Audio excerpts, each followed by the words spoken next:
Kennedy Space Center.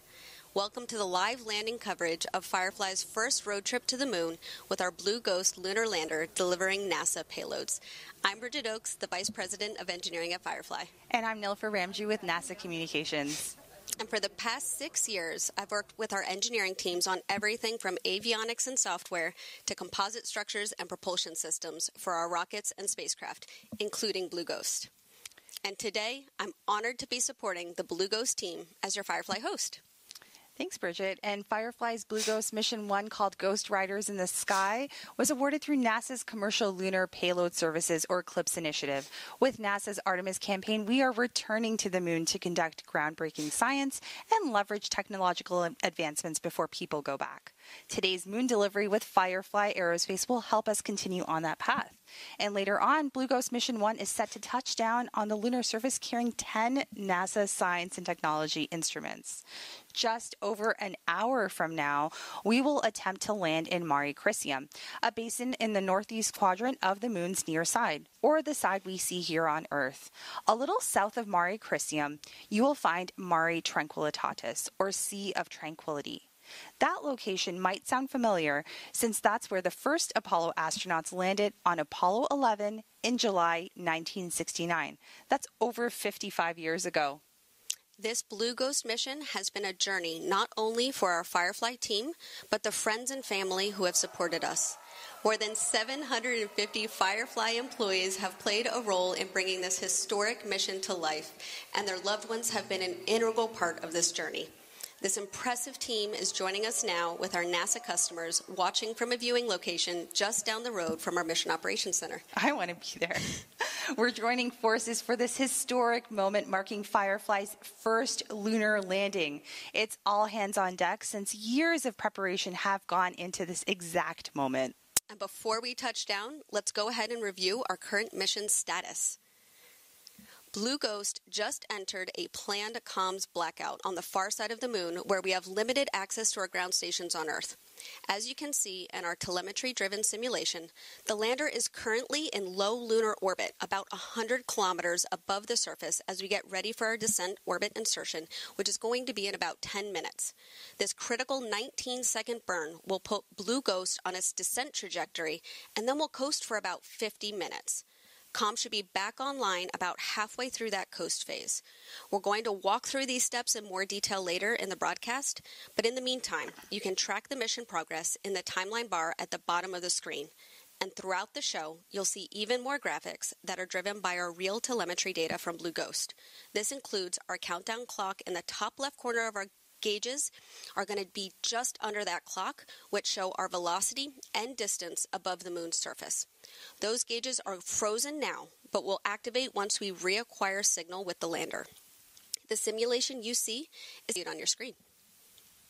We also have a graph that will show Blue Ghost's descent phase in real time. And we have a view of the lander's foot pads and thrusters. As we get closer to descent, this graphic will show us which thrusters are firing and which foot pads have actually touched down on the surface after landing. So for now, let's take a look back at the 6-week-long journey that led us to this point and got us closer to the moment we've all been waiting for, Firefly's first lunar landing. Blue Ghost launched on a SpaceX Falcon 9 rocket in the early morning hours on January 15th from Launch Complex 39A at NASA's Kennedy Space Center in Florida. About 6 minutes after the launch, Blue Ghost separated from Falcon to begin orbiting Earth before it went into lunar orbit. The lunar lander acquired signal about 9 minutes later, which was followed by completion of on-orbit commissioning. That moment officially kicked off that 45-day journey that's brought us here to today. Now, what you may not know is that Launch Complex 39A is where the historic Apollo missions headed to the moon. That must have felt symbolic. Absolutely. And it was a proud moment, and a huge shout out to SpaceX for being such an incredible launch partner. Blue Ghost was deployed into a highly elliptical Earth orbit about an hour after liftoff. We then completed a 45-day transit from Earth to the moon. And this mission has been incredibly successful to date, and we're so proud of what our Fireflies and NASA have collectively accomplished. So far, we've already downlinked 27.2 gigabytes of data, including some incredible payload science from NASA. We conducted 7 engine burns during that transit for a total of 523 seconds and traveled roughly 2.8 million miles. Wow. This included 25 days in Earth orbit where Blue Ghost took a phased orbital approach with 3.5 elliptical orbits around Earth that got us closer to the moon each time. Then we performed what's called a trans-lunar injection to escape Earth's gravitational pull and completed a 4-day transit to the moon. A lunar orbit insertion burn was then performed to enter the moon's orbit where Blue Ghost spent the last 16 days. Additional maneuvers were performed during this time to enter a low lunar orbit. This brought us to about 100 kilometers above the moon. That's where the lander is right now as we get ready for our descent orbit insertion. No pressure, 100 kilometers. And during Blue Ghost's road trip to the moon, Firefly was able to downlink some pretty incredible imagery. Let's take a look back at that footage. So without a doubt, no matter how many times I see these, I am proud, inspired, and frankly speaking, just blown away at how stunning our Earth and moon look in the darkness of space. Now, when you're headed to the moon, that trip can vary depending on the selected route. Some might be a lot quicker than others, but Firefly chose that scenic route. We did, and there are a lot of benefits to that scenic route, actually. With that 45-day transit, we were able to conduct rigorous health checks on each Blue Ghost subsystem and on each of those NASA payloads. This route also gave us ample time to calibrate our propulsion system ahead of each of those critical maneuvers. We could then analyze the data from each burn so we could better predict performance and optimize our trajectory. Once we entered lunar orbit, we also had more time to calibrate our vision navigation system and verify its operations, which enable that precision landing. And most importantly, we were able to conduct payload science operations throughout that road trip and capture some incredible data for our NASA customers. Our NASA payload teams are pleased with the science and tech operations they have been able to conduct while Blue Ghost has been in transit. Among the 10 NASA instruments being delivered, I'm happy to share that all of them are expected to be healthy, so they are ready to work shortly after we touch down on the moon this morning. We'll be talking through the largest CLIPS manifest to date in more detail later on, but off the top, we do have a couple of key highlights we can share. The Lunar Global Navigation Satellite System Receiver Experiment, or LUGRA, tracks signals from the Global Navigation Satellite System at a record-breaking distance of over 200,000 miles while Blue Ghost was in transit. This data can help enable GPS-like solutions on the moon, which is really exciting. LUGRA is a collaboration between NASA and the Italian Space Agency. Another instrument, the Radiation Tolerant Computer, or RAD-PC, also began demonstrating the computer's ability to withstand space radiation while passing through the Van Allen radiation belts. I'm personally looking forward to the surface operations to collect more of that important data and science. But before we get into that phase of the mission, we're getting really close to that next milestone. Blue Ghost is set to perform its descent orbit insertion burn in just a matter of minutes, which will place the lander on its descent trajectory. As mentioned, this 19-second engine burn is performed on the far side of the moon during a planned comms blackout. So we're going to check back in with the team to confirm if it was successful once we reacquire that signal. If anything is off nominal, we'll actually get another shot at the descent orbit insertion. If everything looks good, though, then Blue Ghost will continue through its coast phase. We'll then perform a powered descent initiation and begin our D'Souza guidance phase around T-minus 12 minutes to landing. We'll talk more about each of those phases as we get closer, but in total, our entire descent takes about an hour. And this entire descent phase is autonomous, right? So meaning she's built and programmed to do exactly this. Exactly. However, Firefly does have the ability to override the descent and send commands to the lander as needed up until that powered descent initiation or the braking burn. Got it. That lasts about 9 minutes. It's at that point that we let Blue Ghost take the wheel before touching down in Mare Crisium. If you're looking at the moon from the Earth's northern hemisphere, it's a large basin that's located in the northeast quadrant of the moon's near side. This landing site was actually chosen by NASA. Can you tell us a little bit more about how that decision was made? Yeah, of course. The landing site selection for CLPS has been an interesting evolution since the initiative has matured and the different contracts have been awarded. In the early days of CLPS, companies chose their landing sites that suited their lander performance and safety. But with later CLPS contracts like this lunar delivery, NASA selected the landing site based on the data requirements for the agency's science and exploration goals. Has a large impact basin. There's a lot of good data that can be collected here about the basin's chronology and the different volcanic features. It may also help us understand the volcanic history on the moon, including how it formed and evolved. This particular area was chosen in part to avoid magnetic anomalies on the lunar surface that could interfere with some of the observations we needed to take of the Earth's magnetosphere. The science teams also looked for things like rock abundance because there's a drill, but rocks can also be dangerous, especially during a landing. So finding that right balance was key. More than anything, NASA wanted to make sure that the science goals could be accomplished while also ensuring it worked for Firefly.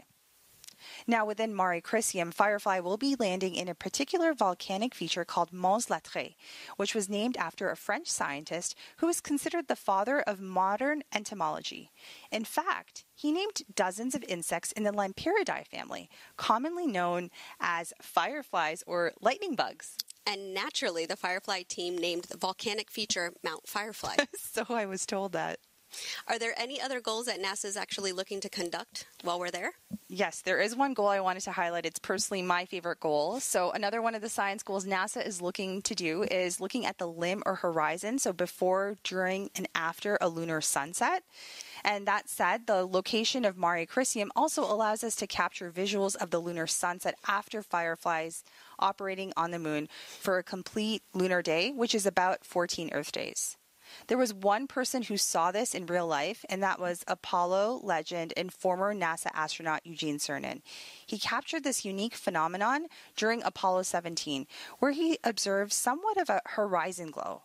Something about this glow actually caused the lunar dust to levitate from the lunar surface.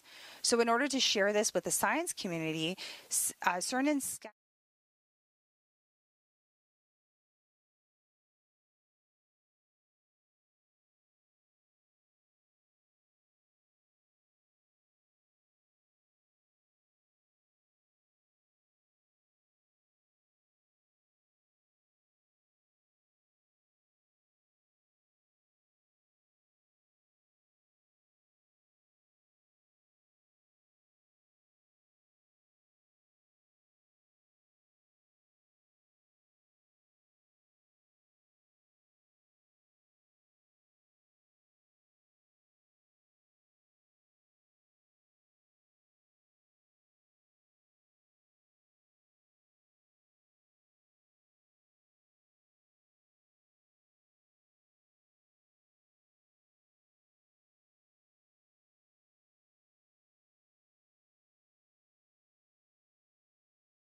a rocket and Electra orbiting vehicles. Blue Ghost has one main engine that provides high thrust for our lunar orbit insertion and braking burn prior to landing. The lander has 4 propellant tanks that carry our hypergolic fuel and oxidizer. We have 2 pressurant tanks that carry our helium. Blue Ghost is equipped with 49 struts that connect our upper and lower panels to provide a rigid structure. These struts were built in-house using the same lightweight carbon composites we use on Firefly's launch vehicles. Blue Ghost has 4 carbon composite legs and foot pads that utilize crushed core honeycomb to absorb shock and stabilize the lander as it touches down on the lunar surface. Our foot pads have contact sensors on the bottom that signal engine shutdown upon landing. We have vision navigation software that supports landing by identifying potential hazards on the moon, such as rocks and craters, before determining the safest landing site. Now joining us from Firefly Mission Operations Center is Ray Allensworth, Firefly's spacecraft program director, who you may have recognized from our Blue Ghost launch broadcast. Yeah. Thanks for stepping off console to chat with us before landing. How are you feeling? How is the team feeling? Yeah, I'm feeling good. I think the excitement is rising. I'll say the Mission Ops Center right now is actually like really calm. So that's nice. The team's practiced this many times, so like I think they're just ready for it to happen now. The viewers actually just got a quick look at Blue Ghost, but I'm sure there are a lot of questions about how the lander's performing now that she's in space and almost at her destination. What has surprised the team the most about how the lander's been performing during this transit? Yeah, that's a great question. I think the lander is really, it's really behaved really well. We haven't had any major anomalies, which is fantastic. I think the team's kind of had to get used to, different alarms, kind of calibrating those. We started off really conservative, so we kind of had to gear in on that. Also, coordinating with 10 different payloads can be kind of complicated, but so far it's gone really well. So that's awesome. That's a plus. Yeah. And Ray, I really wanted to hear about the design and manufacturing process. Can you tell us a little bit more about that? Yeah, absolutely. So a lot of our Blue Ghost is built in-house, which is amazing. I'd say really focusing on our vertical integration. There's a lot of carbon composites on there. I think all of our primary structures are carbon composites made up at our rocket ranch. So are our core avionics, our harnessing, our battery, and like all of our fluid lines. So, going into this, we really wanted to build a really robust system, but also a really like structurally sound one. You look at our lander and it's a little bit shorter, it's a little bit wider. So we're really, designing it for stability on the moon. Awesome. So, of course, we talked about the RCS thrusters a little bit, right? Yeah. And so we like to lovingly call those Spectre. Yes. They are a 200 Newton hypergol engine, which we started development for in mid-2022. And by that December, we were already doing the testing. Yeah. And then in 2 years, we did all of the development, the qualification, the acceptance testing, and then we built all of the 8 flight engines. Right. Yeah. So, Bridget, you worked on these RCS thrusters, if I remember correctly. Do you want to tell us a little bit about that evolution or that process? It's a lean team, right? So we started 2022 with maybe 4 people, not even 30 years old. Yeah, exactly. And it was just such a fast turnaround with all of that development, that energy. We learned a lot from NASA and previous Apollo missions. We took that heritage and through all of that iteration and testing, we've had some pretty successful firings so far in space. Yeah. That's definitely a fast and furious trip to the moon that's led us to today, but inspiring just to say the least. So, Ray, thank you so much for being here. Bridget, thanks for your insights. We want you to get back to mission control, but we'll catch you hopefully after the landing. Yeah, I'll see y'all after. Thank you. See you later. Bye. In 2018, NASA started a new, very different and innovative approach for doing science on the moon. As NASA explores the lunar surface under the Artemis campaign, we want to leverage the capabilities of American companies. So rather than NASA owning the missions and operating traditionally, we made a concerted effort to use commercial services and public-private partnerships. And Commercial Lunar Payload Services, or CLPS, was born. Let's take a closer look at NASA's CLPS initiative, which is helping bringing Firefly's first mission to life. Our moon. It seems so close in the night sky, but getting there is really hard. But what if there was a way to change that? Only a few nations have successfully landed on the moon. As NASA sends astronauts back to the lunar surface, this time to stay, we will need to send science and technology instruments ahead of time to lay the foundation for human exploration. To make this happen, NASA is helping establish a commercial lunar economy. For the first time ever, there will be commercial delivery services to the moon. We are enabling American companies to send our payloads to the lunar surface for us. These delivery services will expand our capabilities for exploration, radically increasing the amount of science we can achieve. This high-risk, high-reward initiative will invest in and leverage the entrepreneurial spirit of American innovation to launch a commercial lunar marketplace, advancing technology and exploration for all of us. With this never-before-seen streamlined access to the moon, we will be able to make novel measurements and develop technologies that scientists have long wanted to do on the lunar surface. And as this new industry matures, this commercial delivery service for NASA and other customers could expand beyond the moon to other destinations in our solar system. and we can learn to live on another world because we are explorers. If you're just joining us, we are now past that hour mark with just T-minus 52 minutes until landing. This moon landing is for Firefly's first mission to the moon. The company's Blue Ghost lunar lander is still in a planned communications blackout, and we expect to gain signal in approximately 10 minutes after Blue Ghost emerges from the far side of the moon. While we get ready for that next set of milestones before landing, let's take a moment to talk through this flight manifest. This is the largest payload manifest on Eclipse delivery with 10 NASA science and technology instruments on board. Diving right into the NASA payloads on this flight, we have the Next Generation Lunar Retroreflector, or NGLR, which is a passive instrument, meaning it does not power on. Instead, it will beam incoming laser light from Earth back in the same direction. The time it takes for the light to bounce back can be used to calculate the moon's shape and distance from Earth. Another payload on this flight, the Lunar Environment Heliospheric X-ray Imager, or LEXI, will aim to capture the first global images of the magnetic field that shields Earth from solar radiation, providing insight on how space weather impacts us here on Earth. During transit, LEXI operated for more than 50 hours total in preparation for collecting images from the lunar surface.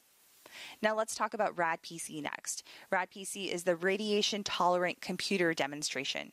You can't send just any computer into space. That harsh environment in space and on the moon can lead to malfunctions, system crashes, and permanent damage. Designed to recover from issues created by radiation, RAD-PC provides a cost-effective solution for a radiation-tolerant computer, which, if effective, could improve the safety for future Artemis missions.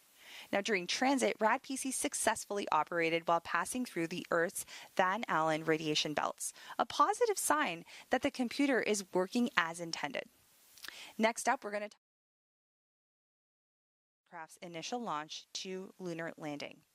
During transit to the moon, LUGRA successfully tracked GNSS signals from GPS and the European Union's Galileo constellations and broke the record multiple times for the farthest GNSS signal acquisition ever, peaking in lunar orbit at 243,000 miles from Earth. LUGRA's signal reception on the moon's surface could mean a lot of things for future Artemis missions and the space sector. These are just 4 of the 10 payloads being delivered to the moon today for NASA. So let's head over to Antonia Jaramillo to learn more about SCALPS and EDS, some of our dust instruments on this flight.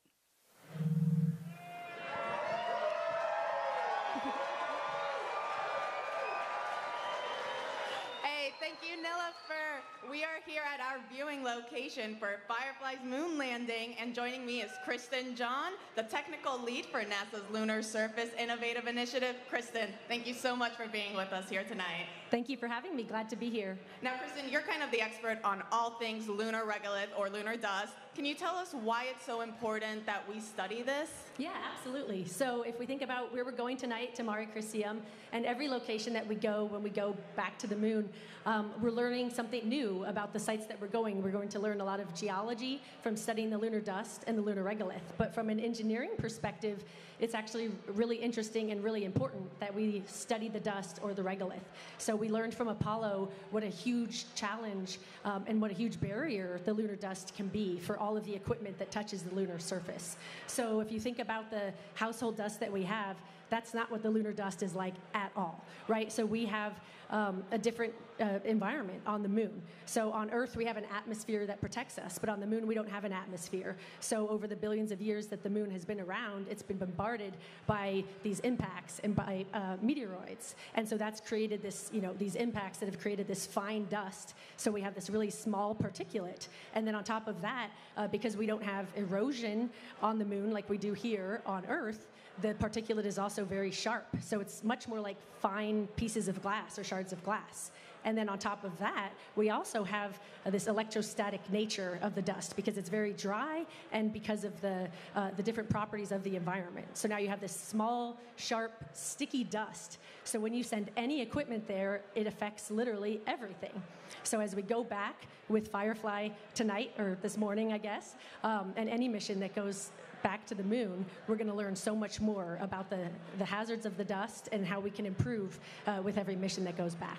You know, and on this mission, one of NASA's science instruments is the electrodynamic dust shield that's going to actually help us, mitigate that lunar regolith. Can you talk to us a little bit more about that instrument and how it's going to also help our future astronauts when we go back to the moon? Yeah, absolutely. So EDS is a fantastic technology. So it's an active technology that actually has these transparent electrodes on different surfaces. So you can put it on a radiator or a solar panel or glasses or camera lenses to protect them. And it basically creates an electric field. And when you see it work, it looks like magic. But it basically creates an electric field that gets the lunar dust particles to basically walk off of the surface, whatever the surface is. So you can imagine in the future, any surface that might have dust that accumulates on it, which will be a lot of surfaces, whether that's a visor on a spacesuit helmet or camera lenses, even spacesuit material, you could use something like EDS to literally walk the dust off of the surface. That is so cool. Kristen, thank you so much for joining us. Now we'll send it back to our hostess, Nilofer and Bridget. And thank you, Antonia and Kristen, checking back in on Blue Ghost status. The team here in Firefly's Mission Operations Center continue to track the lunar lander as it begins its next set of maneuvers. Alcon. Blue Ghost lander has achieved nominal descent orbit insertion delta V for lunar landing. That is fantastic news that we just heard right there. All consoles were proceeding. Alcon journal log attached. Copy. All consoles were proceeding to step 45.6, post DOI and blackout lander status check. Starting with payload. Nominal. Com. Nominal. Ground software. Nominal. Flight software. Nominal. AVI. Nominal. VNS. VNS is nominal. GNC. Nominal. FIDO. Wait 3. Copy. Prop. Standby. Copy. TCS. Nominal. Systems. Holding. Copy. FC. Nominal. Copy. Holding for FIDO and prop. All right, we heard some of those call outs right there. So teams actually are a little bit ahead in terms of gearing up to attempt. They performed the descent orbit insertion. The DOI took place on the far side of the moon. During DOI... Flight is nominal. Copy. All right, we're hearing calls out. Everything continues to be nominal, but during DOI, teams were actually in that planned communication. Flight prop is nominal. Copy. Systems. Systems nominal. C. C is nominal. Copy. All consoles nominal, post DOI and blackout. Fantastic news. So we came out of that communications blackout and we completed GNC that. verify 45.7. So we completed that DOI, that descent orbit insertion, and we are coming out Alcon from on that. ops. Please be advised that there is 7.5 minutes until we start our slew from Suntrack to VNC Vector. This slew will orient the vehicle from pointing at the sun to pointing along the anti-velocity vector, and this will be one of 3 remaining slews of the mission. The second slew will occur when we switch our ephemeris to use the navigation filter solution. This is expected to take about 10 seconds, which means that we may or may not observe this in our live telemetry data reads. The third and final slew will occur about 6 minutes before ignition, and this will take us from pointing along the anti-velocity vector to pointing along the final descent vector in preparation for the braking burn. All right, so those are just some of the nominal call outs. We were expecting a little bit ahead of schedule. And Bridget, we did tune into the Mission Operations Center to hear some of those nominal call outs. But can you give us a little sense of what we can expect next? Alcon and Ops, this is VNS backroom. After reviewing the logs, I've seen successful configuration in video mode on all 10 Argus cameras. That is wonderful news. And you can also see those gauges have started to update now that we have that acquisition of signal. Alcon FC on ops. Note that in about 9 minutes, we are going to have an LGA swap during that slew that was just mentioned. We'll see a slight blackout for up to 40 seconds. Now that's wonderful news. You heard it here first. Firefly just completed that successful descent orbit insertion burn. Blue Ghost will now continue to coast with all engines off for approximately another 20 minutes before that next milestone, that final no-go poll to begin landing operations. All right, so we do have something really fun while we wait for that next set of milestones. Bridget, you brought me a little gift here. It kind of reminds me of, it's reminding me a little bit of something I would maybe make a salad in, or maybe make some stir fry in. What do we have here? Exactly. So this is one of our foot pads that we actually tested. And it's funny that you mentioned that it looks like something you might stir fry in, because we actually, for the first demo of this, we took an industrial walk and tested it. That went well. So then we actually leveraged our composite technology, and we made an actual prototype of what our foot pad is that we've flown here. So what are we looking at here with this foot pad?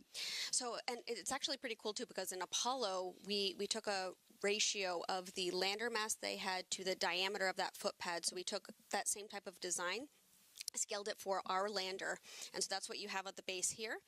And then you have a ball and socket joint here for the lander to allow it some mobility when it lands. So it's in a stowed position that's not quite perpendicular to the ground. And then once it lands and it starts contact with the surface, it'll snap perpendicular. And I'll spin this around here. And we actually have one of the connectors here. So when you see those foot pad sensors turn blue on your screen, what's actually happening is there's a brake wire that runs up this leg to this connector, and this will actually snap. And that disconnected joint is what triggers those foot pad sensors to turn blue. So pretty cool design. And that's that graphic we'll see a little bit later on. Exactly. And so from what I understand, this is actually, that you said it's a real test article that was used before she went into space. Exactly. It's in really great shape. It is. So successful design. I mean, you can see some scratches on the bottom, but we don't have any major dings or anything like that. Yeah, definitely very successful. And you said that there is a way for some level of shock absorption? Yes. Okay. So, I mean, we are planning to touch down at about 1 meter per second, but we are still designed for something as much as 5 Gs and only 2 legs landing. You know, we want to try to put in enough margin into this as possible so we're successful. And what we... I don't actually have a piece of the honeycomb core here, but you'd actually have a cylindrical section inside this lander leg that acts similar to something in your car that crushes. So it would be a plastic deformation of that core inside of here. So maybe anywhere from 1 centimeter to 1 inch of that will actually compress and absorb some of that shock from that landing. I hope you have other goodies to show me a little bit later on, because I'm fascinated by this. And as we wait to learn more about about the mission, some of our other NASA payloads on board will continue to talk a little bit more about those. So another instrument on this flight is the Lunar Instrumentation for Subsurface Thermal Exploration with Rapidity, or what we know as LISTER. It's equipped with a drill and a thermal probe, which will dig up to a depth of 3 meters into the lunar surface and take some thermal measurements. By making similar measurements at multiple locations on the lunar surface, LISTER could shed light on the geological processes that shaped the moon.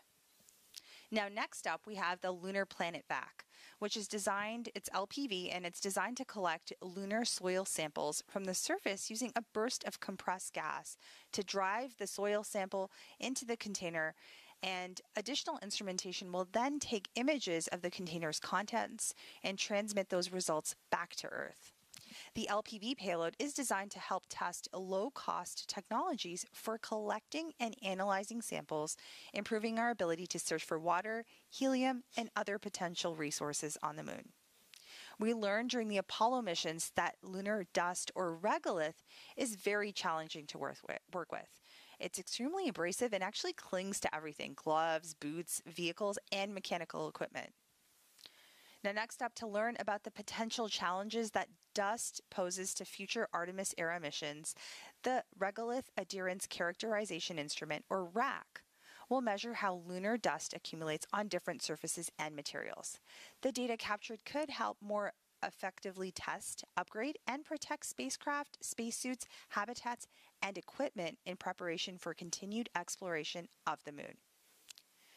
NASA's Lunar Magnetotelluric Sounder, or LMS, will probe the interior of the moon to depths of up to 700 miles. Now, that's 2/3 of the way to the lunar center. The measurements will shed light on the differentiation and thermal history of our moon, a cornerstone to understanding the evolution of solid worlds. Now, while we eagerly await that next milestone, let's talk a little more about the team. As you can imagine, there are several people that have worked tirelessly to make this mission happen. And Team Firefly's Blue Ghost team are lovingly known as the Ghost Riders. They are. And right now we have about 20 Ghost Riders on console at Firefly's Mission Operations Center just north of Austin, Texas, that you can see on the screen right here. In total, Firefly has more than 50 team leads that rotate on console throughout our 60-day mission, including transit and surface operations. These console leads represent key operations and Blue Ghost subsystems, including propulsion, thermal, GNC, avionics, payload leads, and more. They've been checking Blue Ghost health status and sending commands to the lander throughout the entire mission. And Bridget, you come to us with this kind of experience too, right? You were on console for Blue Ghost's launch, if I remember correctly, and for many other rocket test campaigns. What's it like being in that room? How does it feel? High adrenaline, for sure. But it's a moment that you train for continuously. Take launch, for example. As a propulsion engineer, you've already been hands-on with the hardware from day one. You've worked on the valve design, you've tested the subcomponents, you ran the engine development, the qualification, the acceptance campaigns. By the time that you're actually on console, you've already been through so many iterations of tests, which all lead up to that moment. And Blue Ghost is no different. It might be our first mission, but this team has already run 6 engine test campaigns, over 24,000 engine starts. Wow. Along with valve and battery tests, thermal vac, shock, vibe, and countless ops rehearsals simulating every off-nominal scenario imaginable. And this team is just, they're ready. Everything under the kitchen sink. Exactly. And everyone, engineering, supply chain, business development, welders, all came together to make this happen. We asked them who they dedicate the mission to, so let's listen to what they have to say.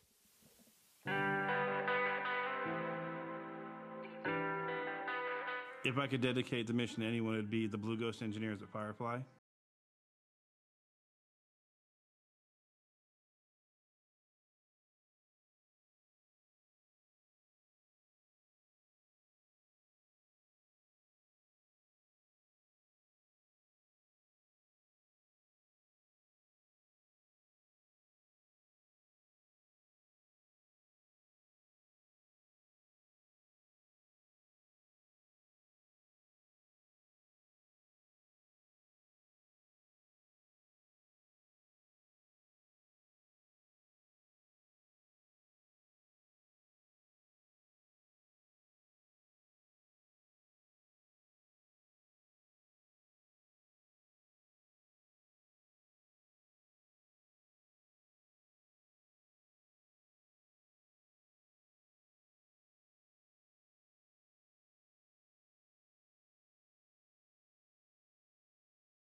I'm inspired and just a little emotional after watching this. All the Fireflies and their families have been supporting the mission, including someone who's joining us right here. We have Ariana Mary, one of Firefly's spacecraft flight software engineers. Hello, and I'm sure you've been on the edge of your seat like the rest of us who are looking forward to today's moon landing. How are you feeling? I'm feeling incredible, thank you. It's an incredibly exciting time, not only because, all the technology and goal behind the mission is so exciting, but also because of what it means to so many people. We're landing on the moon. It sounds like something so outside of everyday life, but honestly, for a lot of people, this has been their everyday life for the last few years, thinking of this mission. They've met so many friends while working this mission. They've met their partners, so it's impacted a lot of lives, and it's not even on the moon yet.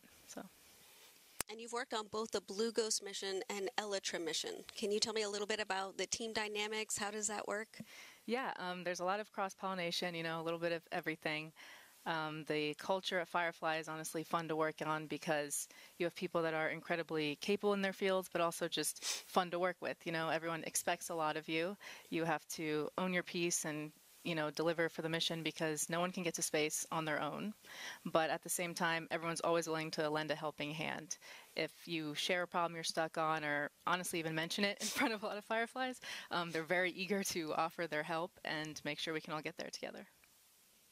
That's really exciting. And excuse me, Ariana, I think a lot of people that are watching this are seeing that you've started your career at Firefly. How did you get to where you are? What did you study to bring you to this role? Yeah, so I was a computer science major in college, and so not an aerospace major, actually. And a lot of people don't have aerospace degrees that work in aerospace. There's a lot of jobs that are required to help us get there.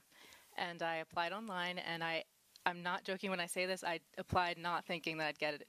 Not humbly, I just applied as an exercise. Almost didn't do it, and it ended up really well. So I think about what would have happened if I didn't apply. So like Joseph said, if anyone is thinking about it, nothing bad can happen. Just give it a shot. Yeah, take your shot. And I think I have to ask, because we just watched this wonderful tribute video, who are you dedicating this mission to? Yeah, despite obvious contributions to me being here, my parents, I'd have to give it to them because I wouldn't be here without their constant support and their leading by example, I would say.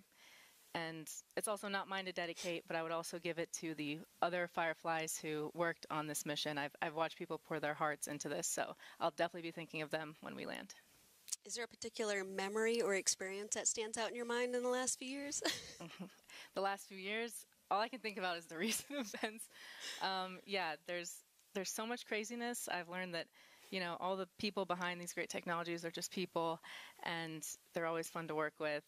Recently, honestly, the memory coming to mind is doing push-ups in the operations room. Once we launched Blue Ghost, we've had 24-hour comms since launch, and even during the blackouts once we entered lunar orbit, where there's always people in the room, we never leave console. So that's a lot of overnight long shifts, and so you got to do stuff to stay awake, and that's been Take my out life. that nervous energy, Exactly, maybe too. We're all supposed to be swole by the time we land. So. All right, thank you so much for being here, and thank you for your contributions to the mission. We look forward to talking to you after landing. Now, through CLIPS, NASA is buying a complete robotic lunar delivery service. Under this innovative model, NASA is one of many customers alongside commercial companies, universities, international partners, all with the common goal of sending payloads to the moon. Now, there are risks, and NASA is embracing a higher level of risk tolerance by leveraging commercial solutions to send rapid, low-cost deliveries to the moon, fostering a growing lunar economy. Let's take a look. Landing on the moon is hard. We're going back. Under this Artemis program, we're going to be sending humans to the moon for the first time since Apollo. So ahead of humans, we want to get up as much science exploration and technology experiments as possible. So CLIPS starts facilitating a lot of the early science, the things we want to learn before we even send humans. CLIPS stands for Commercial Lunar Payload Services, CLPS. The services part is the key element. Ordinarily, when NASA delivers a payload to the surface of the moon, they do it with a commercial partner, but NASA controls the building of the vehicle. Now, we're buying the service of delivery of our lunar payloads to the surface of the moon. It is a delivery service, akin to a delivery service that you'd have here on Earth. NASA will provide payloads to a commercial company.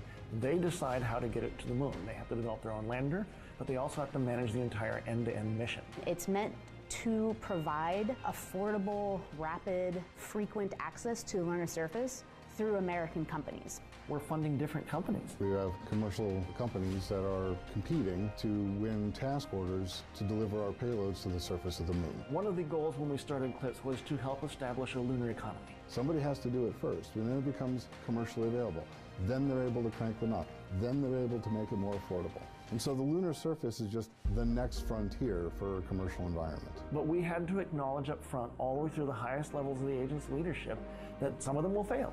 These missions may not be as successful as a traditional NASA mission. We have accepted the risk that going through this innovative approach with these commercial companies, that there could be some failures. Some of them are new companies. None of them have ever successfully landed on the surface of the moon.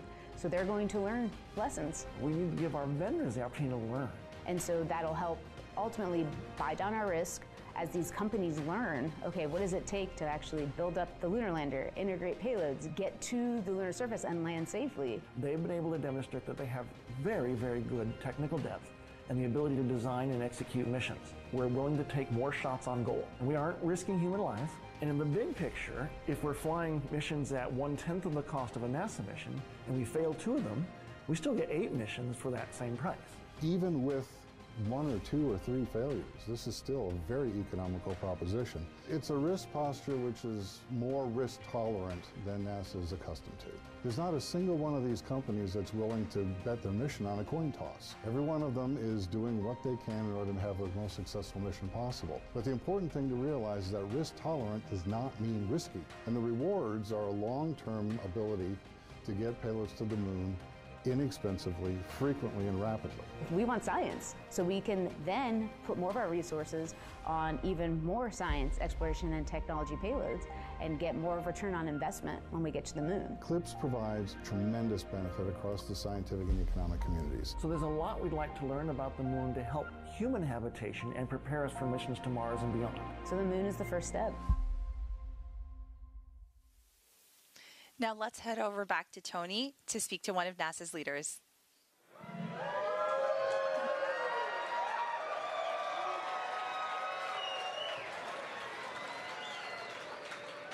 Hey, thank you so much, Nilofer. You know, it's always an honor to be joined by NASA leadership, and joining me now is NASA Acting Administrator Janet Petro. Janet, how are you feeling with less than 24 minutes to go until landing? I can't tell you how excited I am right now to get to be here and experience the landing on the moon. What that's coming up is very, very exciting. So I'm very excited for this moment. Same here. Now, Janet, can you tell us why it's important that we maintain an American presence on the moon? Well, I think this administration really wants to keep America first.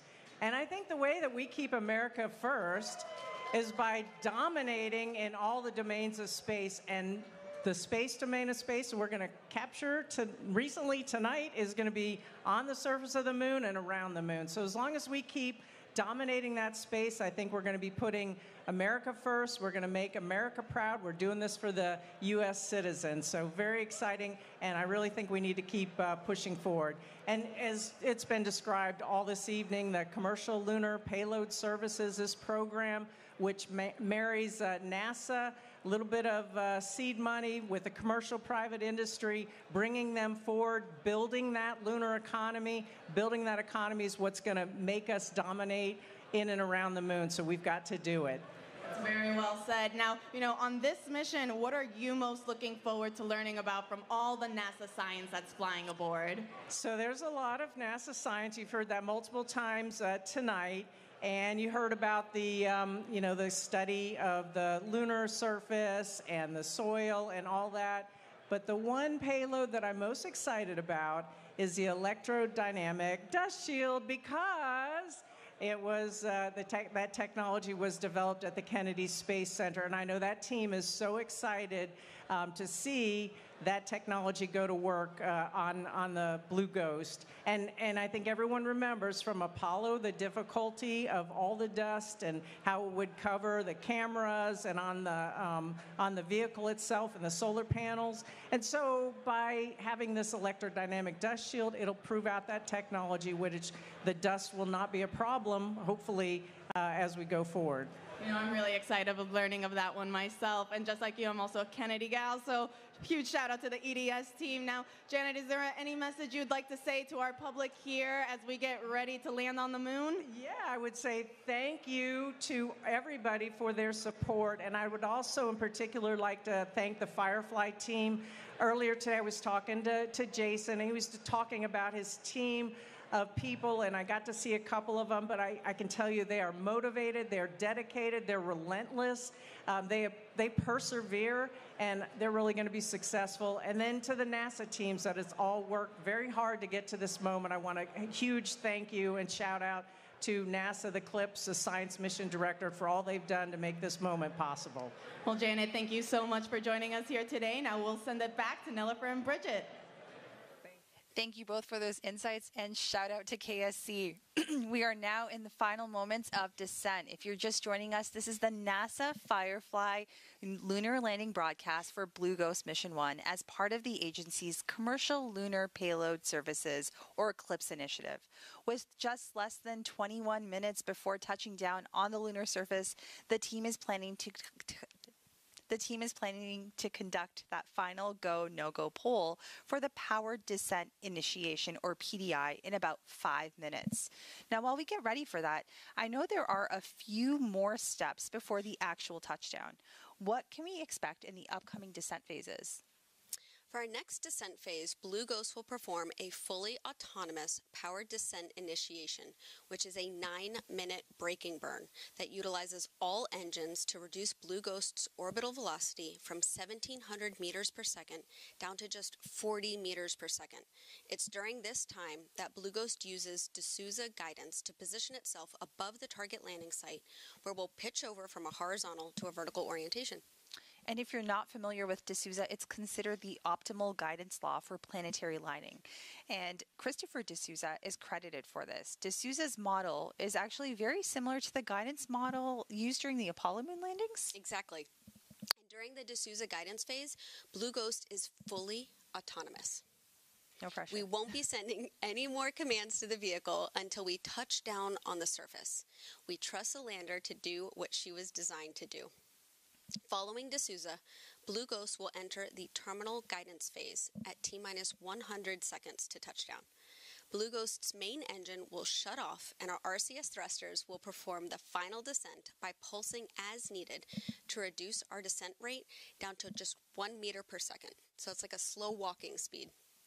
It's during this phase where our vision navigation system is actively scanning the lunar surface, assessing things like craters, slopes, and rocks to automatically select a hazard-free target that's within our landing zone. Starting at T-minus 11 seconds to touchdown, we'll then enter the landing guidance phase, and it's during this phase where Blue Ghost's descent rate is maintained at that 1 meter per second. And I'm already feeling those nerves. That landing descent profile has to be precise. It's very, very impressive. Now, throughout this entire descent, do you keep the engines firing, or do they all shut off? What can we expect there? Great question. So those Spectre engines we spoke about before, they're designed to pulse. They give us a very fine-tuned control during descent. Each of those engines fires 4 times in a second, anywhere from 60 milliseconds to 235 millisecond bursts. So about as quick as a bird flapping its wings, or as long as a blink of an eye. Then, once the lander's foot pads detect contact with the surface, they send a signal for the engines to cut off. And what you see on the screen now is a visualization of these contact sensors to show which of those foot pads have successfully touched down on the surface.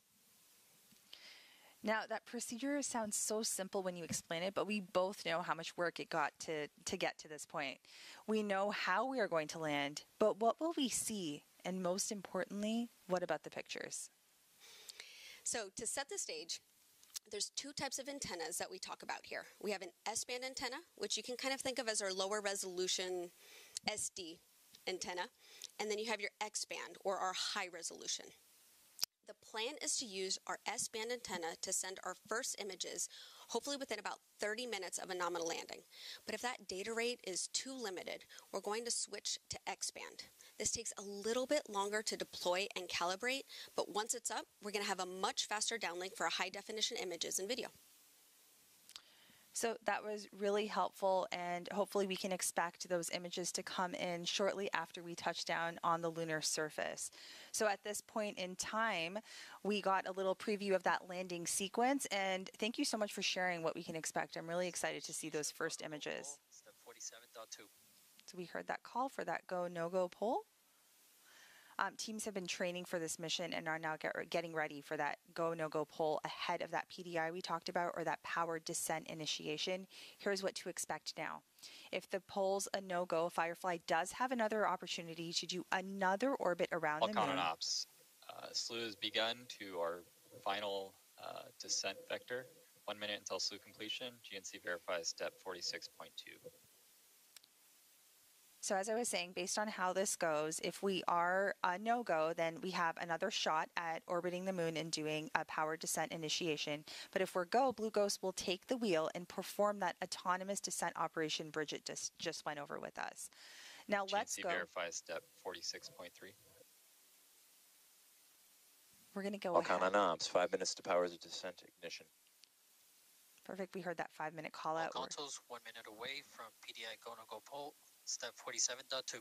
Let's tune into the Mission Operations Center and listen for that poll.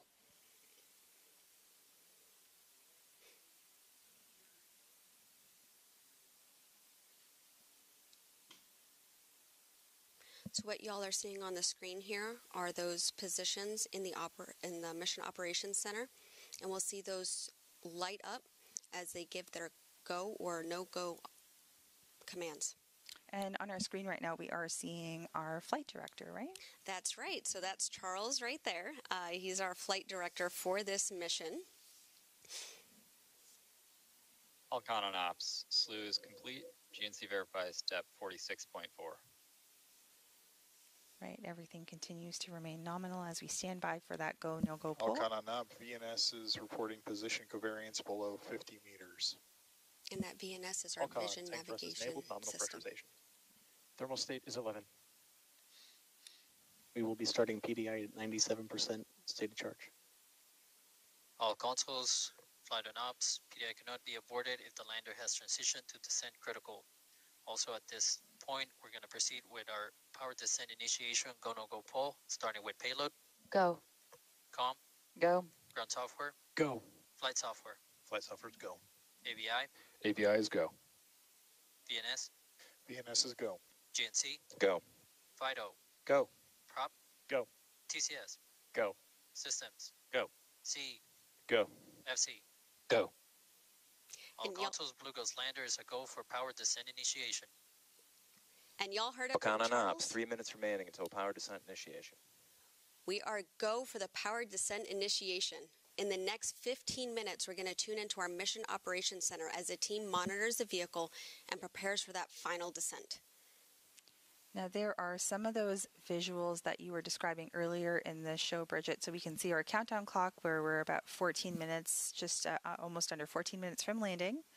And we have that visualization of Blue Ghost as it's continuing its horizontal trajectory, getting ready to get into that vertical mode. Exactly. And so, like we said before, that's real telemetry that's driving that simulation y'all are seeing on your screen here. That yellow vector you see off to the left, that's pointing in the direction of the sun. And that blue vector there is the direction of the Earth. And we see those foot pads as well as all of the engines in this image. So really exciting to see our MOC, our Mission Operations Center, as well as that data-driven telemetry.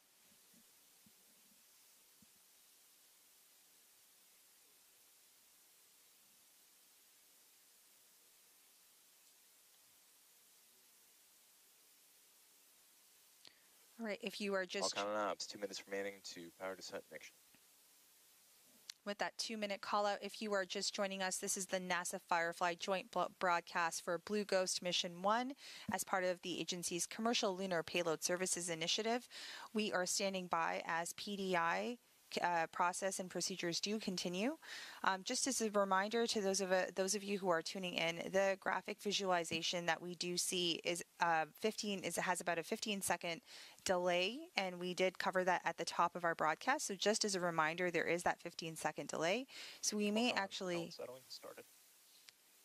we may hear that call for landing before the data does get there, but we would like to point that out and keep that in mind as we continue to follow along. That last call out you heard was propellant settling, so we actually use these ACS thrusters that will 60 seconds to PDI. That'll help settle that propellant so the propellant's where it's needed to in that fluid system for ignition. So exciting.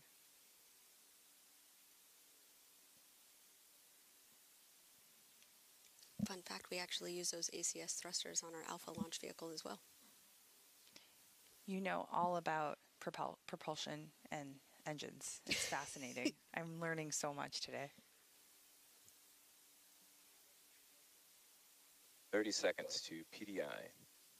And there you see a couple folks on console. So that is Raj and Will Adams. So they are supporting on TCS and prop. It's for propulsion and thermal control systems. 10 seconds to PDI. Let's stand by and tune into mission 7, comms. 6, 5, 4, 3, 2, 1.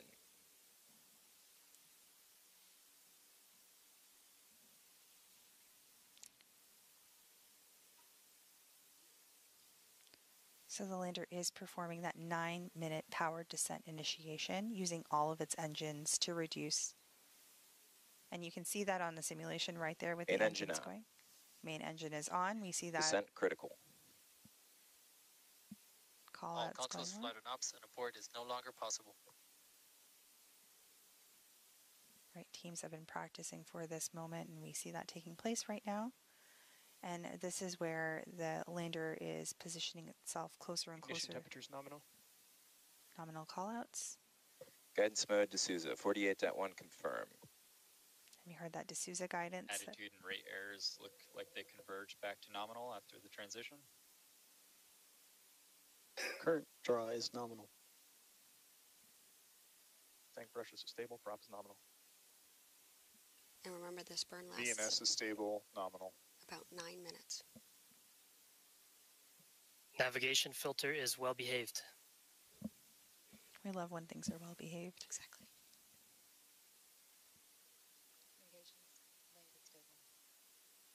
We just heard the call. That comm is stable as well.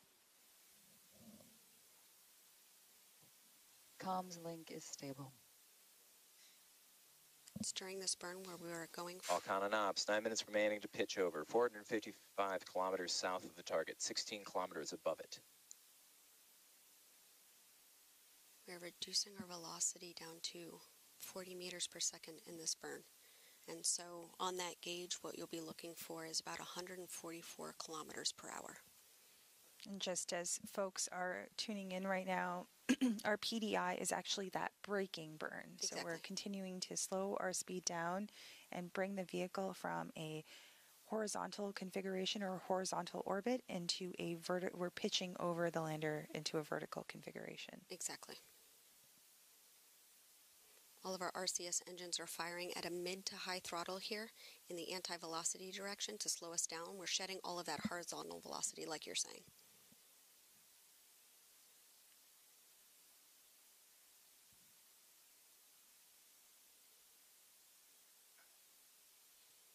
Eight minutes remaining to pitch over. 370 kilometers south of the target, 17 kilometers up. So 1 minute completed of that 9-minute braking burn. Attitude and rate errors remain nominal. Alcon and Ops, VNS is passing over a shadow. And so what you guys see on the screen here is that graph taking us through all of the different phases into landing. We are in that power descent initiation. VNS is past the shadow and returning to lower covariance. Main engine temperatures continue to rise nominally.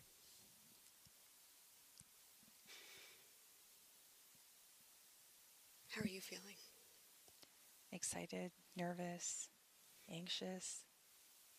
Lots of feelings 7 going on minutes right to now. pitch over. 290 kilometers south, 16 kilometers up.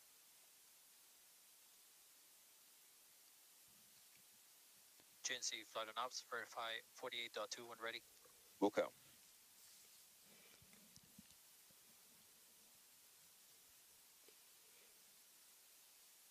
So we are seeing our various folks in the Mission Operations Center that are continuing to follow along during this braking burn called Powered Descent Initiation, or PDI. All operations continue. Engines trimming out, target achievable, 48.2 confirm.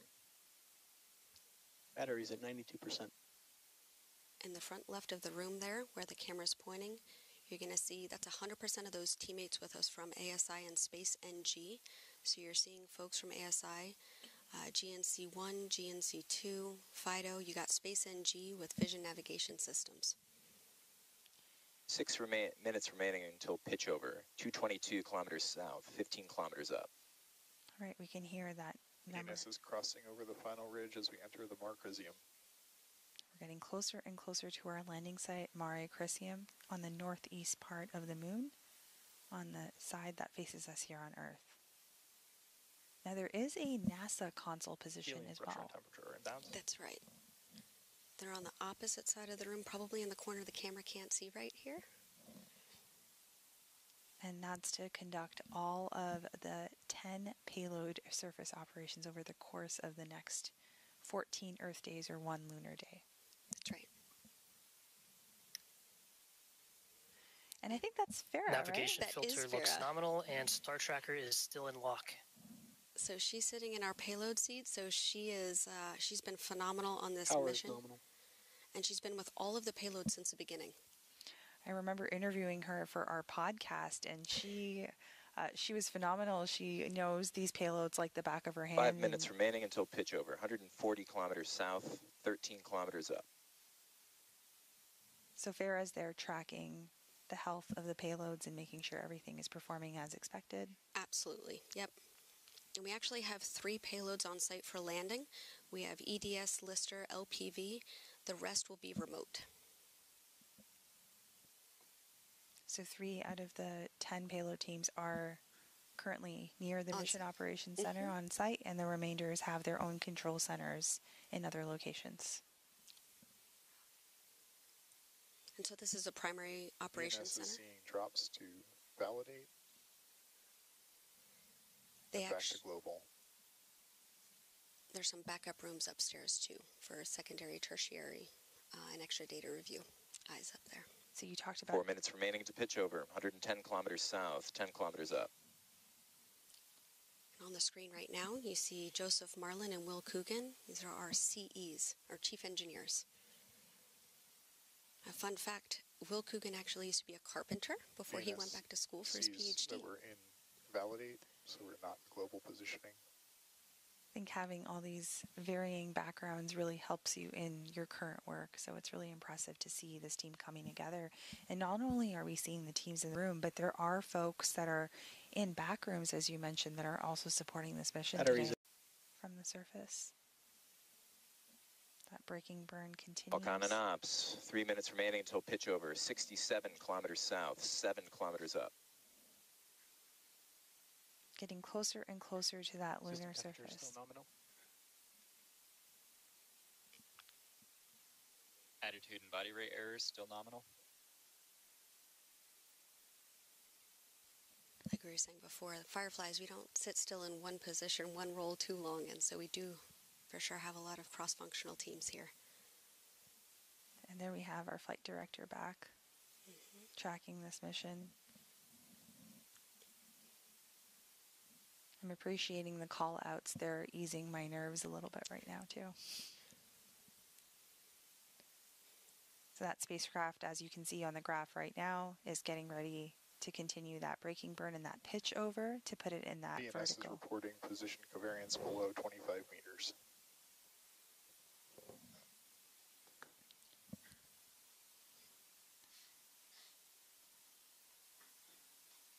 Two minutes remaining to pitch over. 35 kilometers south, 4 kilometers up. are standing by for continuation of that powered descent initiation or braking burn.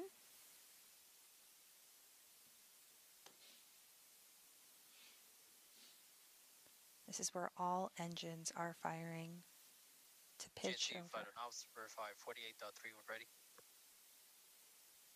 That was Charles. Do you know what seat's missing? What subsystem? What are we missing? Structures. Flight laser rangefinder has measurements. VNS reports position covariance at 10 meters. 1 minute remaining until pitch over. 13 kilometers south, 2 kilometers up. We'll actually add in that mechanisms and structures seat Power is nominal. right after landing. Alex Kaplan is our engineer there, and he's designed all 3 mechanisms on board the lander that he helped also build and test. Those subsystems become much more prominent after landing, so we'll see him come in later. So we do see that graphic come up we talked about a little later with the lander footpad, so our contact legs will turn. VNS position covariance below 5 meters. 30 seconds remaining to pitch over. 4 kilometers south, 900 meters up. So those will turn blue once we've confirmed some level of contact. And we'll continue to track as we get closer and closer to the lunar surface over the course of the completion of this PDI. You can see the graphic on the screen demonstrating that Blue Ghost is getting into that vertical configuration and doing that pitch over as expected. Fan engine off. Terminal guidance. 500 meters up. Battery's at 87%. All right, from here on out, it is just going to be those 400 Spectra meters. Now, just as a reminder, those Spectra engines that we see firing right now on our GNC screen, and VNS Fighter Ops, verify 49.2 when ready. they are doing those pulses. VNS is in relative. 260 meters up. First redirect occurred, 98 meters from original target. 1 minute remaining in flight. The vehicle is converged on its commanded descent profile. All right, so we are in that autonomous phase that you had described to us. She is ready and has been preparing for this. You're going to hear a lot of call-outs here about vision navigation solutions, laser Seconds remaining in rangefinder, terminal. 100 meters up. And all let's just systems. Navigation filter is still healthy. Second hazard avoidance occurred, 5 meters from previous target. 50 meters up. 30 seconds remaining in flight.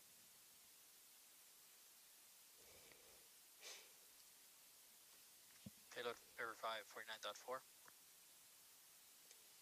Copy. Verified. 11 meters up.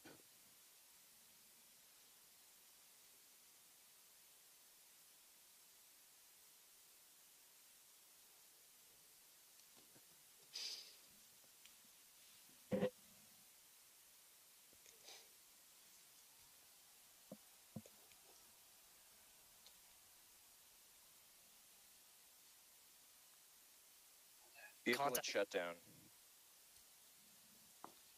3 contact sensors tripped. Engine shutdown confirmed.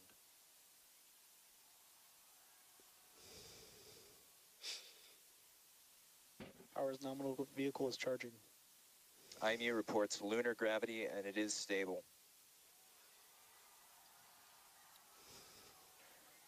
Alcon, Chief Engineer on Ops. Y'all select the landing. We're on the moon.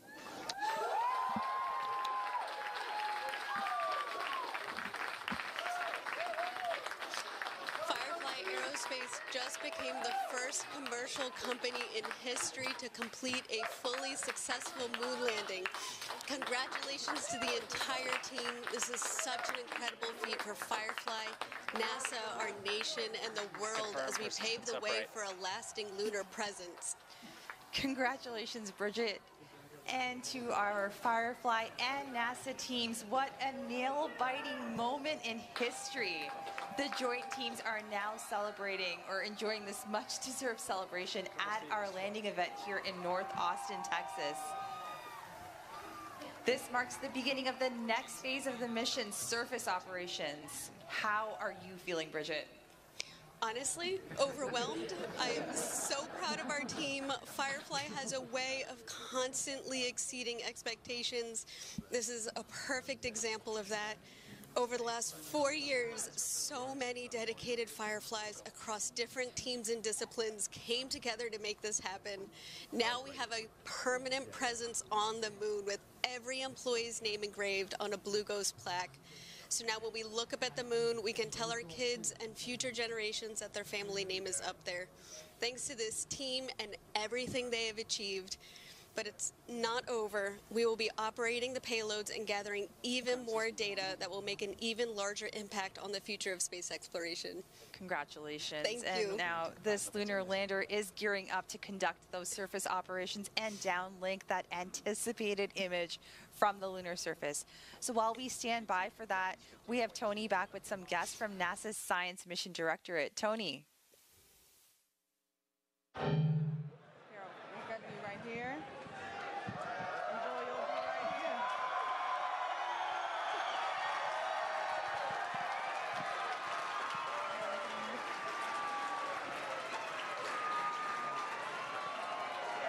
Welcome.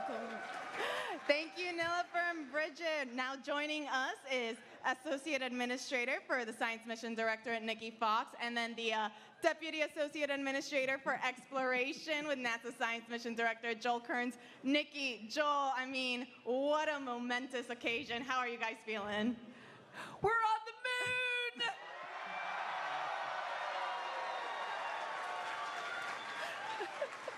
So my question is, what do you think of that Firefly team?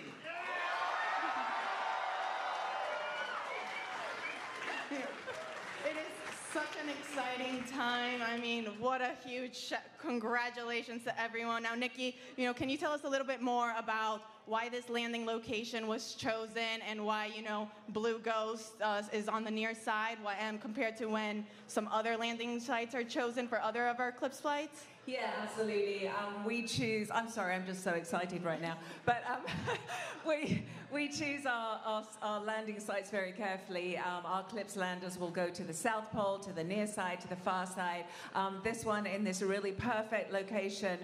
We want to study the geological features on the moon. We want to study the interaction with the solar wind. We want to just learn more about the regolith. We want to be able to prepare for our future astronauts to go and keep them safe. And so we chose the science instruments perfectly to go to this incredible place on the moon. That we did. And Joel, this is the most NASA science that we have sent on Eclipse flight thus far. Can you tell us a little bit more then? What is the primary goal, or what are we hoping to find then with all of this? So we're landing in a place that's of great scientific interest, but it was also at a very achievable place to land. And there are studies that range from studies of the sun that we'll conduct from the surface of the moon, studies of the abrasive dust of the regolith. We're going to drill into the surface. We're going to pick up regolith.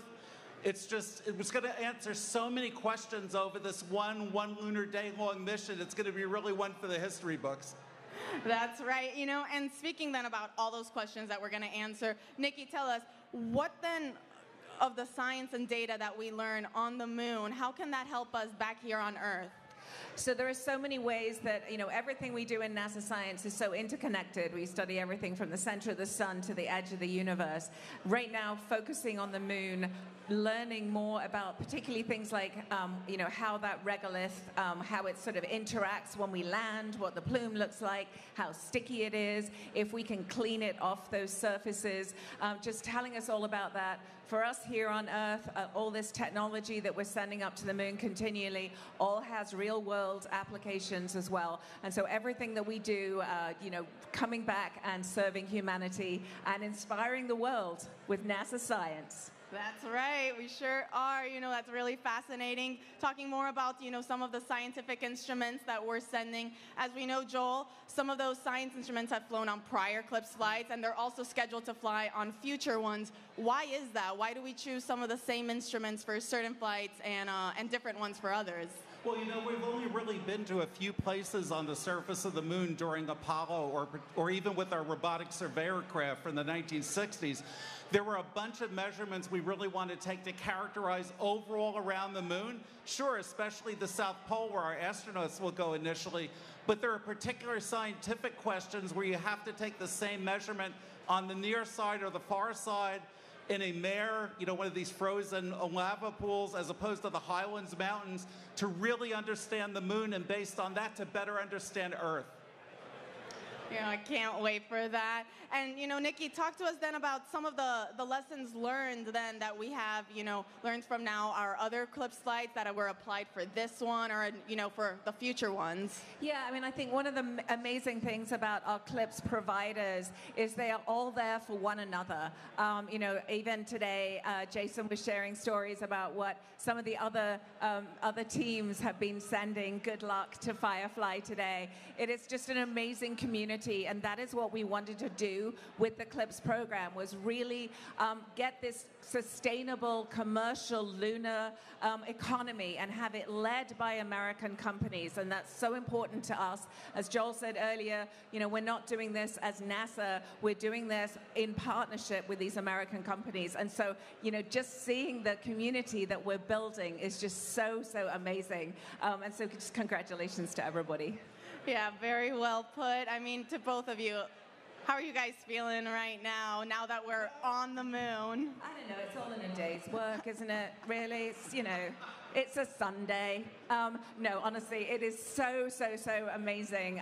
We were standing outside watching it, and Joel was getting instant, feedback from all those amazing people in the mock. And it's just incredible it was just, I don't know, seeing it come down, and then you're suddenly like, oh my God, it's 5 kilometers above the surface. And so it's just an amazing achievement. I am so proud of everyone in this room, because you all had a part in putting this lander on the moon. Whether you're a Firefly, or whether you're a family member of a Firefly, or whether you're a member of the amazing NASA science team, congratulations!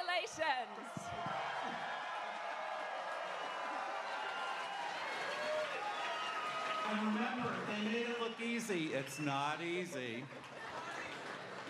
Thank you, Nikki, Joel, so much for joining us. Now we'll send it back over to our hostess, to Nilofer and Bridget. Welcome back. For those just joining us, Firefly successfully touched down on the moon in an upright, stable condition, becoming the first commercial company to complete a fully successful moon landing. We expect to have the first image within the next 10 minutes, depending on the signal strength of our S-band antenna. The timing will vary based on the position of our lander and the ground stations on Earth. If the S-band data rate is limited, we'll likely need to switch over to that X-band antenna, which needs to be deployed and calibrated. At that point, we'll plan to share the first image during our press conference in a few hours. And I don't know about you, but we're on the edge of our seat waiting for these first pictures. How are you, or how does it feel knowing that Firefly is leaving their mark on the moon? I don't think there's another feeling that even remotely compares to this right now. I'm sure you've been... So, you know what? I have to ask, because we talked all about the engines. We saw that great visual data telemetry. I know you have something else to show us. Do you have anything else I always have goodies. I always have props. You did work on our engines. We love hardware here. Let's take a second here. We're just doing a quick safety briefing on, or a safety practice on something that Bridget has for us to see today. Oh, this is cool. It is cool. Oh, let's move this out of the way here. All right, so I love talking about Spectre. This is that 200 Newton Hypergol engine. You will notice I am wearing gloves. Right. The Hypergol propellant is actually a toxic propellant, and while this has been completely decontaminated, we still want to take safety precautions just in case. But yeah, you can tell that so there are, if you want to actually show on that lander, but there are 8 of these engines on the lander. Okay. So we have pairs on each side. Right there. All right. Exactly. Okay, so we see our 8, and those are the Spectre engines that we see right here. Got it. And then it's a biprop engine, so we have 2 different propellants here. Okay. And because it's hypergol, we don't need a third ignition source. They just ignite on contact with each other, which is pretty cool. And these are our Kraken main valves. We love to have fun names here at Firefly. And then it'll go through the injector here, combust in that thrust chamber, and then expand out through the nozzle. It's pretty impressive. So this is what the team designed, developed, tested, and built in about a 2-year time frame. And these 8 Spectre engines, those were the ones that were firing in those quick pulses like you described, like a bird flapping its wings or at the blink of an eye. Exactly. So they just continue to iterate and pulse just like that. You've taught me a thing or two on these engines. I really appreciate that, Bridget. So how are you going to be celebrating this moment with your family, with your friends, with your fellow Fireflies? I'm going to go home and give my kids a great big hug, first off, and then maybe sleep a little bit. All right, and so while we wait for that photo to come in, we're going to go back and check into the stage with Tony. Hey, thank you, Bridget. We are now here with Jason Kim, the Chief Executive Officer for Firefly. Jason, congrats on landing on the moon. Congrats to all of our Fireflies. How does it feel? How is it, how are you and the Firefly teams feeling right now? They're just fired up right now in the mission control room. I mean, they were just pent up, holding it all in because they were calm and collective and cool the whole time. Every single thing was clockwork, even when we landed. And then after we saw everything was stable and upright, they were fired up. They were fired up. We got some moon dust on our boots. That's awesome. And now you can use the EDS shield, EDS payload to take that off. Yes, I love that EDS payload. I love all the payloads. Absolutely. We love all 10 NASA payloads. That's right. Jason, this is Firefly's first moon landing. What message would you like to give to the team that have worked so hard on this mission? Well, I'm just in awe of all of them. I've been that way since I, witnessed the company, during their launches, and then finally with this whole campaign. I'm just in awe of all of our Fireflies and just all the hard work that they put into this, all the extra sacrifices they did from their family and friends. So thank you to all the family and friends. All that design work, all the testing, all that simulation, it finally paid off. And we're just so glad and happy for our team. Absolutely, and now you're on the moon. I mean, Blue Ghost is finally on the moon. What do you think, or what do you hope that this mission means, or this message sends to all the aspiring and future engineers and scientists that are looking to one day enter the aerospace industry? Well, if you look at everybody in that mission control room and everybody at our company, you don't have to always be a rocket scientist, although we have some great ones at the company. We have people from all walks of life, and in that control room, people that started off with music careers or seamstress or welders. They're all from all kinds of careers, and they just landed on the moon. So, we hope this inspires the next generation of kids and STEM, K through 12, because, have them dream big. You never know where you're going to land. We just landed on the moon. So we hope that the Fireflies today inspired a whole generation. That's right. There's space for everyone in space. That's right. Especially in Texas. It was discussed earlier, Firefly not only develops lunar landers, but you guys also build and launch rockets. Can you tell us a little bit more about what else is in store for the Firefly team? Well, right after this, we're going to get ready for our first launch of the year. We're going to launch our 1-ton rocket called Alpha. It's America's rocket, and we're going to launch Lockheed Martin's LM-400. It's their mid-class satellite. It's a beast. And we're just honored to launch that satellite. And we're going to launch multiple times this year, things like Victus Haze for True Anomaly. And there's other, Space Force missions that we have. So we're going to continue to launch at cadence. And then we're delivering our medium launch vehicle first stage by the end of the year.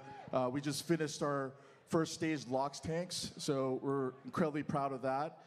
And then, we were working on Blue Ghost 2, Blue Ghost 3 as well, so we're not done. We're not finished with these moon missions. And, I think there's this Electra spacecraft that we don't hear too much about. That's a space maneuver vehicle, and we're going to launch the inaugural one this year for a responsive NRO mission. You got a lot of things coming up. I mean, do you have a favorite? My favorite is always the next one. The next launch, the next lunar lander, the next one. Very well put. I know we're all very much looking forward to that. Jason, thank you so much. I mean, everyone here is so excited. Can we get another cheer from the crowd?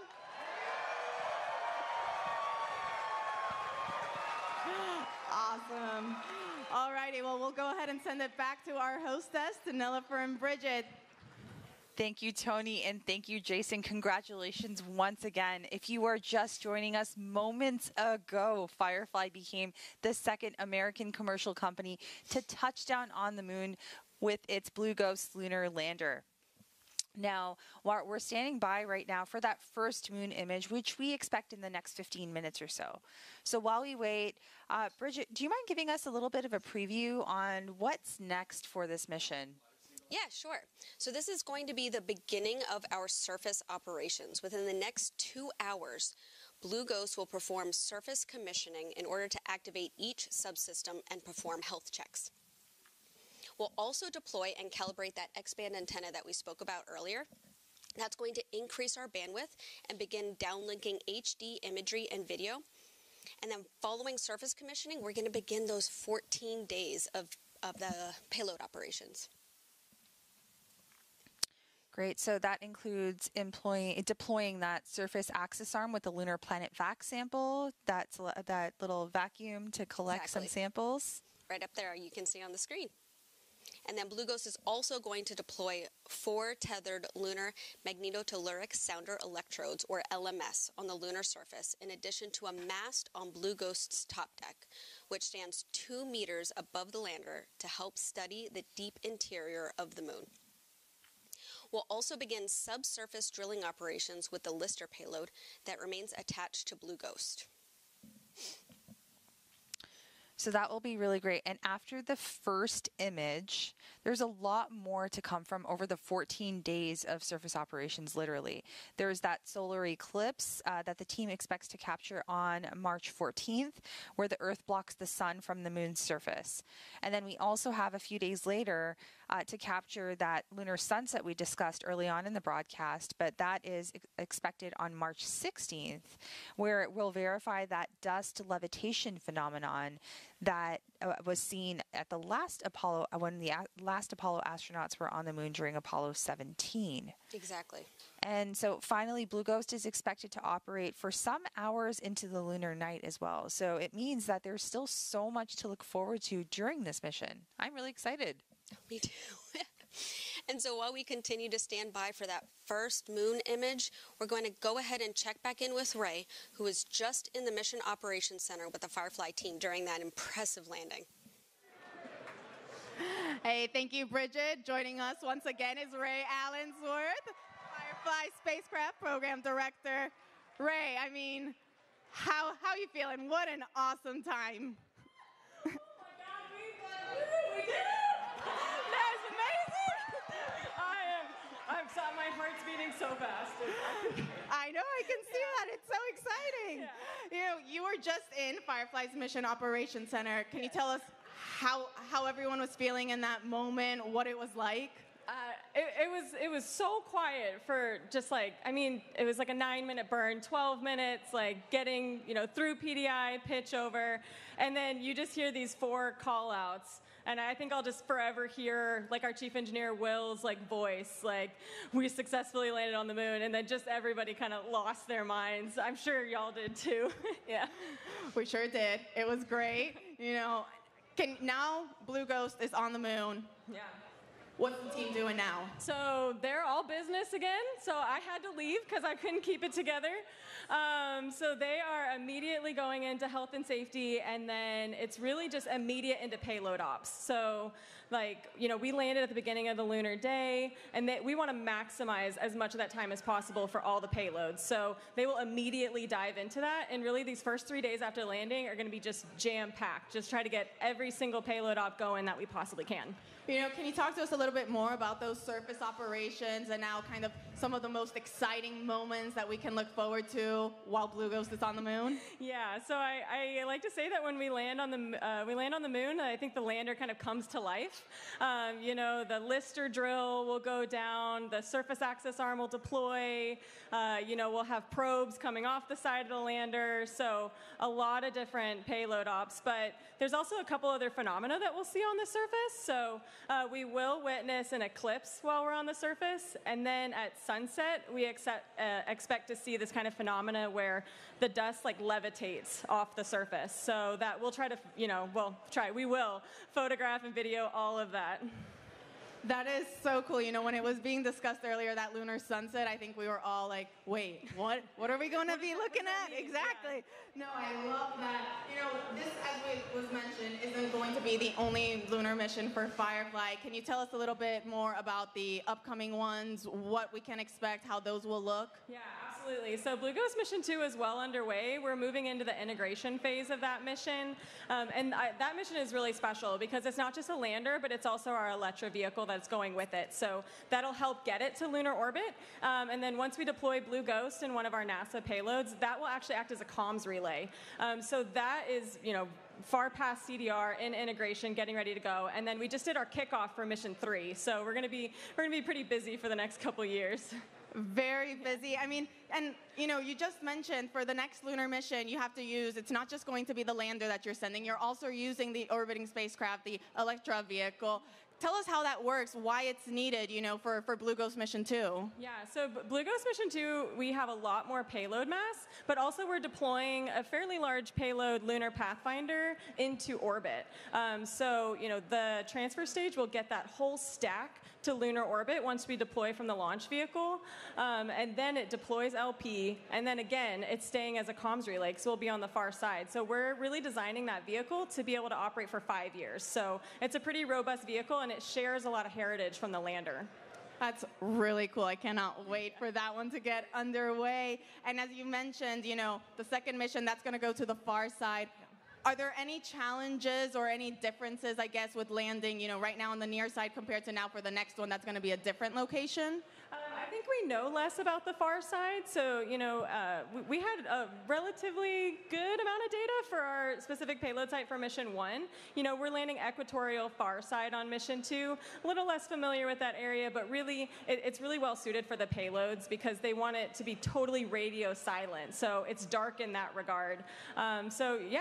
We'll learn more about it as we go through integration and the mission ops phase for that mission. That is super exciting. I can't wait to learn about all the different things that you guys uncover along the way. Now, Ray, for you personally, I guess, what's next for you? What are you going to be doing for the rest of this mission, or are you now full steam ahead on Blue Ghost Mission 2? I'm going to go to sleep and then just dive right into surface ops. I'll be in the mock a lot, and then maybe a PTO day or two, and then just Mission 2. Well, you definitely deserve a day or two of PTO. Ray, congratulations once again.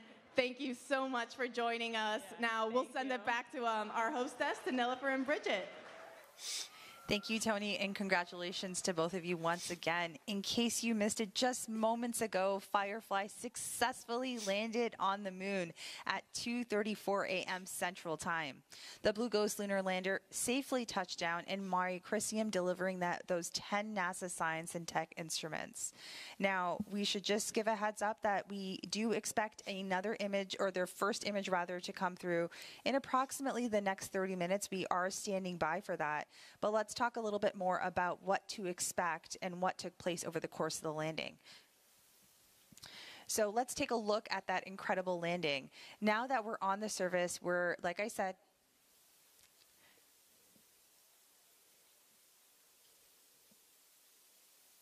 Payload verify 49.4. Copy. Verified. 11 meters up.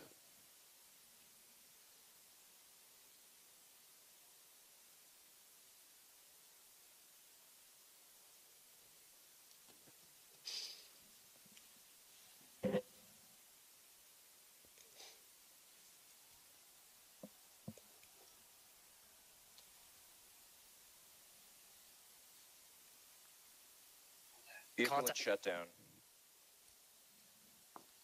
3 contact sensors tripped. Engine shutdown confirmed.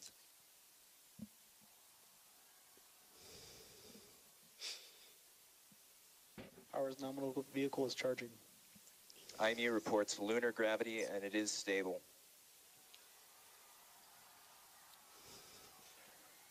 Alcon, Chief Engineer on Ops. Y'all select the landing. We're on the moon.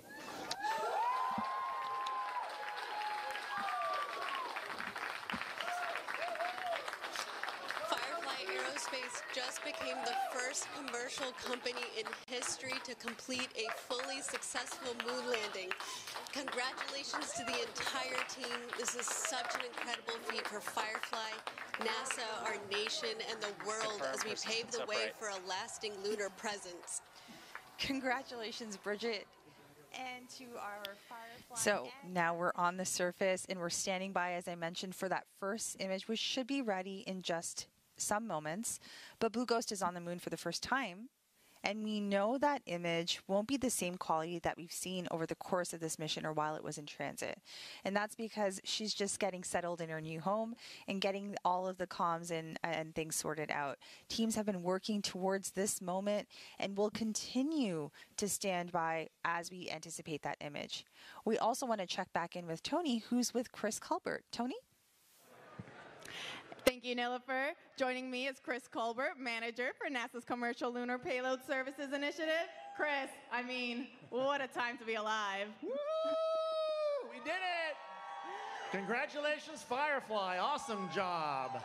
That's right. Now, Chris, can you tell us why it's so important that NASA has the CLIPS initiative and that we have multiple companies sending our NASA instruments to the moon?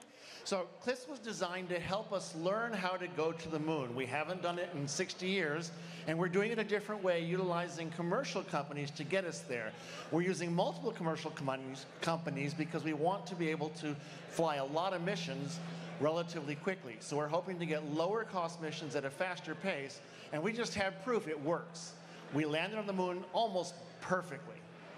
That's right. You know, and speaking of the moon, I guess, why the moon specifically? Like, why was that location chosen for CLIPS as opposed to any other location in the universe? Well, let's start with the first part is because the moon is close. It's relatively easy to get to.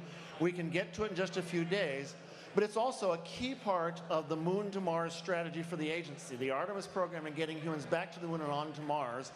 Starting here with the smaller landers and letting us learn about the moon is a big part of what CLIPS is for. You know, on that note, do you think then that CLIPS could one day expand to cover other destinations like Mars? Well, what I think we're seeing here is that commercial companies are very successful. So we want to take advantage of those capabilities and the growing industrial base in the United States and the American companies, what they bring to the table to allow us to broaden our exploration. It's a key part of the Artemis strategy is to take advantage of commercial companies. And as we just proved tonight, they can do it. They can do it really well. That's right. You know, now that we have another commercial company on the moon, how does it feel to see this initiative underway and producing results? It's astounding. This is amazing. I can't say enough good words about the Firefly team. They did just such amazing work all the way through, and that was kind of a picture-perfect landing. Everything worked beautifully all the way through this mission. They knew what they were doing. They solved every problem that came in front of them. This is just an amazing feeling. It demonstrates that what NASA started with 5 years ago can work, that we can utilize these commercial companies at a fraction of our normal cost, and we can get to the moon. We've got another landing coming up in just 5 more days, and 6 more planned over the next 3 years. So we've got a lot of moons coming, and this works. That's right. I mean, you just mentioned we have another moon landing coming up very shortly. Can you tell us a little bit more about those future CLIPS flights, what we can look forward to, and when? Sure. So part of what we're doing here, Nikki Fox mentioned it earlier, we're helping learn more about the moon to prepare us for taking humans back. So we're flying an increasingly complex series of instruments to the moon and demonstrations of technology to help advance our capability prior to taking the humans there, to make it safer and more productive when they do get there. We'll see those missions scattered out fairly consistently over the next 3 to 4 years as our instruments are matured and put together, and we take advantage of what we learned from these early missions. You've heard a lot today about the instruments on this mission. We'll learn from those instruments and make adjustments to the instruments we fly in the future. And you'll see those spread out over the next 2 to 3 years so that by the time we take humans back, we know a lot about the moon. That's cool. I'm very much looking forward to that. I mean, Chris, thank you so much again for joining us here. Now, we'll send it back to our hostess, to Nilofer and Bridget. Thank you both, and thank you, Chris, for guiding the entire CLIPS team since day one. I know it's an accomplishment, and I know that I am not alone as I express gratitude for your guidance and support over the years. We are all so grateful for you. Now, we do have something exciting that we've all been waiting for. Do you want to tease the audience a little bit more, or what do you think? Well, we have that lunar image ready. Do we? Let's go ahead and share that with the team here. All right, you're seeing it here first. Look at that view. I'm feeling a little bit emotional, and I'm feeling over the moon. Now, when I look up at the moon from down here, I will always remember this exact moment and the fact that Blue Ghost Mission 1 is in the northeast region in Mare Crisium. What an incredible sight. Bridget, can you tell us what we're looking at right now? Yeah, so this will be one of those cameras on the lunar lander. We're looking at that lunar surface, so you can see the various features of that regolith, the crater, some rocks, and that vision navigation system did such a phenomenal job finding what looks like a relatively flat surface for us to land on. And then obviously you can see some portion of our lander in that image as well. Now, this is that low-quality image we anticipated, but Firefly expects to share more imagery and insights at the upcoming news briefing. That's right. We'll get that X-band imagery, and then we'll actually also be able to get that video from landing. Now, before we get ready to wrap, what else is next for Firefly, Bridget?